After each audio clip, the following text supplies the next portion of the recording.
নমস্কাৰ মোৰ অন্য এটা ভিডিঅ'ৰ মাজলৈ আপোনালোকক স্বাগতম জনাইছো।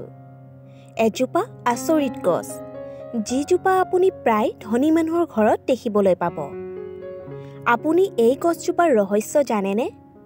ভিডিঅ'টো যদি শেষলৈ চাই তেন্তে আপুনিও আচৰিত হ'ব আৰু আপুনিও হয়তো এটা পুলি আজিয়ে আনি আপোনাৰ ঘৰখনত ৰোপণ কৰিব। আহকচোন জানো এই ৰহস্যময় গছজোপাৰ প্ৰকৃত ৰহস্য কি? এই ৰহস্যময় গছজোপাৰ নাম হৈছে ময়ূৰপংখ। ময়ূৰপংখ এই গছজোপা আমি বিভিন্ন ঠাইত দেখিবলৈ পাওঁ, নহয়নে?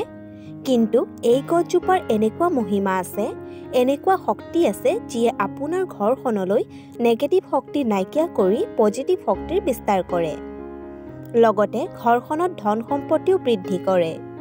ময়ূৰপংখ এই গছজোপা বিদ্যাৰ দেৱীৰ প্ৰতীক হিচাপেও মনা হয়। বিদ্যা বুদ্ধি যি ব্যক্তিৰ বেছি তেওঁ অনায়াসে ধন ঘটিব পাৰে আৰু অনায়াসে টকা পইচা অহাৰ বাটো মুকলি কৰিব পাৰে। বিদ্যা আমাৰ জীৱনৰ কাৰণে কিমান গুৰুত্বপূৰ্ণ সেয়া হয়তো বহলাই কোৱাৰ প্ৰয়োজন নাই। লগতে এই গছজোপাত মা লক্ষ্মীও বাস কৰে।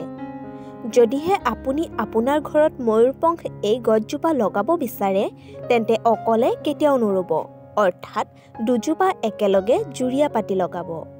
এই গছজোপা আমি য'তে ত'তে দেখিবলৈ পাওঁ, কিন্তু প্ৰকৃততে ইয়াক কোন ঠাইত ৰাখিব লাগে সেয়া জনাটো অতি প্ৰয়োজনীয়। যেতিয়া এই গছজোপা ৰুব তেতিয়া ঘৰৰ দুৱাৰ মুখত দুয়োফালে দুজোপা ৰুব।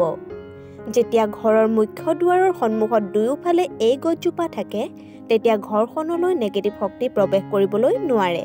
বাস্তুশাস্ত্ৰ মতে যিখন ঘৰত ময়ূৰপংখ গছ থাকে সেইখন ঘৰৰ সতি সন্ততি বিদ্যাত পাৰ্গত হয়। যদি আপুনি আজিয়ে আপোনাৰ ঘৰখনত এই ময়ূৰপংখ গছজোপা ৰাখে, কেৱল ৰাখিলেই নহ'ব, আপোনাৰ মনত বিশ্বাসো লাগিব যে এই গছজোপা যেতিয়া ইয়াত ৰোপণ কৰিলোঁ তেতিয়াহ'লে এই গছজোপাৰ ইমান শক্তি আছে যাৰ দ্বাৰা আমাৰ সন্তানৰ বিদ্যা বুদ্ধি বৃদ্ধি হ'ব। এনেধৰণৰ কিছুমান বিশ্বাসেৰে আপুনি আপোনাৰ ঘৰখনত এই গছজোপা ৰোপণ কৰক। চাব আপোনাৰ লাহে লাহে সন্তানৰ বিদ্যা বুদ্ধি বৃদ্ধি হ'ব। কেৱল এয়াই নহয়, এই গছজোপাত মা লক্ষ্মীৰো বসতি আছে।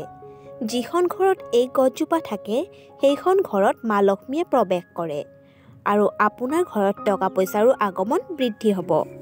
এটা কথা মনত ৰাখিব, আপুনি যি কামেই নকৰক কিয় আপোনাৰ কিন্তু বিশ্বাস থাকিবই লাগিব।